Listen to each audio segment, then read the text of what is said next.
بسم اللہ الرحمن الرحیم اللہم صلی علی محمد وآل محمد۔ آج کا ہمارا سبق ہے حکمت نمبر 31۔ مولا امیر کائنات علی ابن ابی طالب علیہ السلام نے فرمایا، کفر بھی 4 ستونوں پر قائم ہے: حد سے بڑی ہوئی کاوش، جھگڑالو پن، کنج روی اور اختلاف۔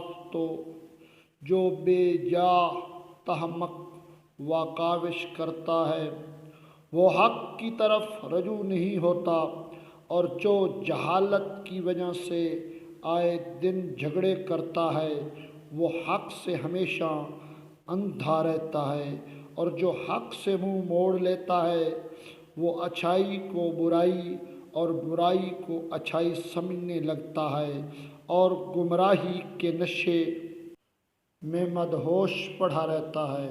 اور جو حق کی خلاف ورزی کرتا ہے اس کے راستے بہت دشوار اور اس کے معاملات ہمیشہ پیچیدہ ہو جاتے ہیں، اور بچ کے نکلنے کی راہ اس کے لیے تنگ ہو جاتی ہے۔ ہمیشہ کی بھی 4 شک کی بھی 4 شاخیں ہیں: کٹھ عاجزی، خوف، سرگردانی اور باطل کے آگے جبین ساہی۔